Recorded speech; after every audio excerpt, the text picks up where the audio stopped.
Hi friends, तो आज हम नेस्टेड इफ़ का यूज करेंगे जिसमें हम मल्टीपल इफ़्स का जो यूज़ करते हैं और उसके बेस पे हम एक रेंज के अंदर मल्टीपल क्राइटेरिया को चेक करते हैं और उसके अकॉर्डिंग अपना जो आउटपुट है वो लाते हैं। जैसे कि ये हमें एक कुछ स्टूडेंट के मार्क्स दे रखे हैं। इस मार्क्स के अंदर हमें चेक करना है कि अगर मार्क्स जो स्टूडेंट के लेस देन और इक्वल टू 33 है तो वो फेल है। अगर 33 से ऊपर जाता है और 60 तक है, यहाँ तक 60 तक है तो वो पास है।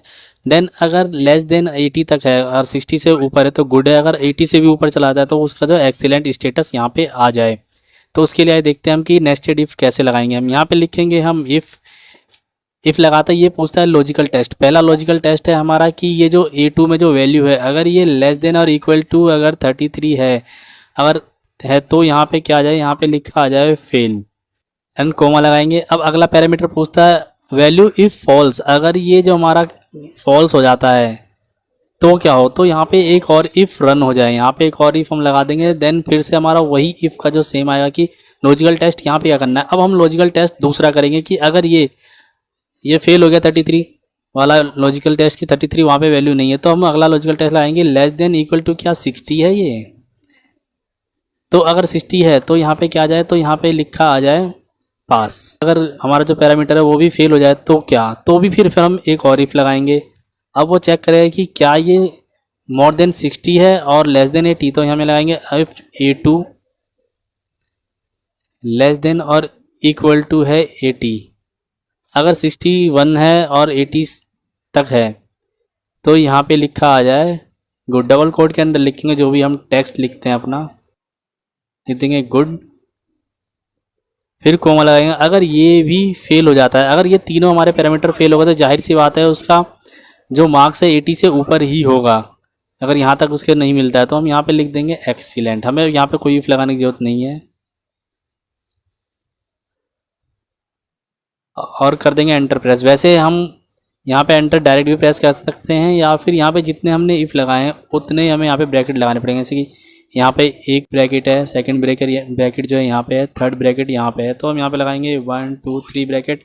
तीनों इफ़ के लिए करेंगे एंटर और नीचे तक इसको कर लेंगे हम ड्रैग। देन ड्रैग करने के बाद आप देखेंगे यहाँ पे हमारा रिजल्ट जो है आ चुका है। अगर मार्क्स जैसे ही उसके 80 से ऊपर गए तो एक्सीलेंट लिख दिया और 33 से नीचे फेल लिख दिया है एंड 33 और 60 के बीच में जो है तो पास लिख दिया है। ठीक है, इस तरह से हम नेस्टेड इफ़ का जो है यूज़ करते हैं और इसको हम आइए एक बार यहाँ पे भी यूज़ कर लेते हैं। ये हमें कुछ कंडीशंस दे रखी है कि अगर लेवल 1 हम यहाँ पे चाहते हैं कि अगर लेवल 1 कंप्लीटेड आ जाए यहाँ पे लिखा हुआ, तो हम उस यहाँ पे लिख दिखा दें उसे कि प्रमोटेड टू लेवल 2। और लेवल 2 अगर कंप्लीट कर रखा है तो हम लिख दें यहाँ पे कि प्रमोटेड टू लेवल 3। और लेवल 3 अगर कंप्लीट कर रखा है तो यहाँ पे लिख दें ऑल लेवल कंप्लीटेड। इस तरह से लगाना चाहते हैं यहाँ पे, इसको हम आउटपुट चाहते हैं। ठीक है, तो यहाँ पर हम कैसे करेंगे, यहाँ पे एक लगाएंगे हम इफ़ लगाने के बाद हम इस सेल को कर लेंगे सिलेक्ट। अगर इस जो सेल के अंदर जो वैल्यू है अगर वो क्या है इक्वल टू किसके है, यहाँ पे लिख देंगे जो हमें चेक कराना है। जैसे कि हम लिख देंगे यहाँ पे लेवल 1 कंप्लीटेड। ये जो टैग जो हम लिख रहे हैं डबल कोड के अंदर लिखेंगे। अगर ये इस सेल के अंदर जो वैल्यू है अगर इक्वल टू लेवल 1 कंप्लीटेड है, अगर यही लिखा है इसके अंदर, तो यहाँ पे लिखा आ जाएगा कि प्रोमोटेड टू लेवल 2। ठीक है, इसको मैं कर लेता हूँ कॉपी टाइम बचाने के लिए यहाँ पे। तो अगर लेवल 1 कंप्लीटेड है, अगर इक्वल टू लेवल 1 कंप्लीट तो प्रोमोटेड टू लेवल 2 लिखा आ जाए यहाँ पे। नहीं तो क्या करें, इफ़ अगर ये क्राइटेरिया हमारा फुलफिल नहीं होता है तो एक और इफ़ रन करेगा यहाँ पे और वो चेक करेगा कि क्या जो F2 में जो वैल्यू है इक्वल टू किसके है, इक्वल हो लेवल 2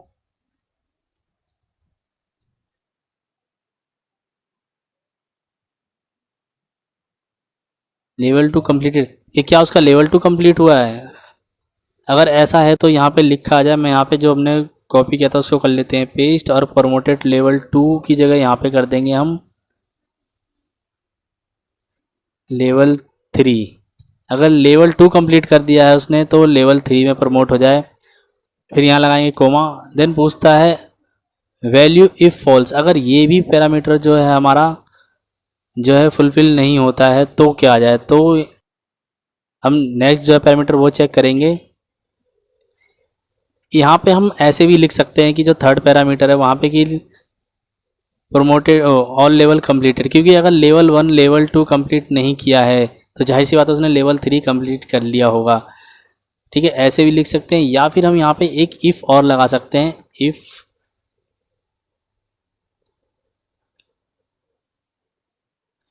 देन ब्रैकेट ओपन करेंगे, if A2 equal to level 3 completed. तो अगर इक्वल टू लेवल 3 कंप्लीटेड है तो क्या आ जाए यहाँ पे, तो यहाँ पे लिखा आ जाए ऑल लेवल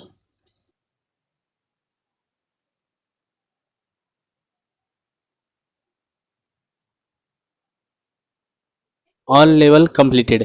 और यहाँ पे जो हमारा एक पैरामीटर है अगर फॉल्स, ठीक है, अगर ये पैरामीटर भी जो है हमारा अगर ये नहीं इसमें फाउंड होता है तो क्या आ जाए।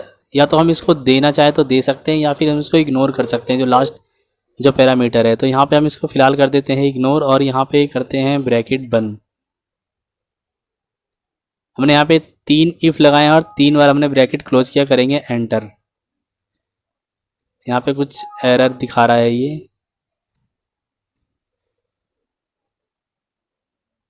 यहाँ पे हमने जो है यहाँ पे देखेंगे कि आपके हमने डबल कोट 2 बार लगा दिया है, तो इसको कर देंगे एक डबल कोट को डिलीट, फिर करते हैं एंटर। तो और इसको कर देते हैं नीचे तक ड्रैग। अब आप देखेंगे जो हमने कंडीशन दी थी कि अगर लेवल 1 कंप्लीटेड है तो यहाँ पे लिखा जाए प्रोमोटेड टू लेवल 2, और लेवल 2 कंप्लीटेड है तो यहाँ लिखा जाए प्रोमोटेड टू लेवल 3, और लेवल 3 कंप्लीटेड है तो यहाँ पे आ जाए ऑल लेवल कंप्लीटेड है। ठीक है, हमने ऐसे ही कुछ कंडीशन दी थी, और हमने जो लास्ट वाला जो हमने पैरामीटर था वैल्यू इफ फॉल्स, अगर ये भी फॉल्स है, तीनों में से मान लो कुछ नहीं मिलता है, तो हम यहाँ पे भी एक कंडीशन दे सकते हैं। ये हमें भी हमने फ्री छोड़ रखा है एक, जैसे कि मैं यहाँ पे लिख दूँ अगर ये तीनों नहीं मिलता तो यहाँ पे लिख देंगे, अगर ये सारी वैल्यू जो है अगर हमारे जो क्राइटेरिया हमने दिए मैच नहीं करता तो यहाँ पे लिख देगा नो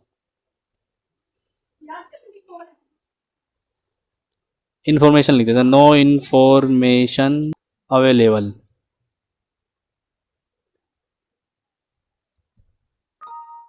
और करेंगे एंटर। ठीक है, अब नीचे से मैं ड्रैग करता हूँ, यहाँ पे मैं जैसे कि हमने कुछ वैल्यू नहीं लिखी है यहाँ पे, और कुछ लिख भी देता हूँ जो कि इस क्राइटेरिया के अंदर नहीं है, तो यहाँ पे लिखेगा नो इन्फॉर्मेशन अवेलेबल। तो दोस्तों इस तरह से हम नेस्टेड इफ जो है इसका यूज कर सकते हैं मल्टीपल क्राइटेरिया के ऊपर, एक जो सिंगल रेंज है एक कॉलम है उसके ऊपर।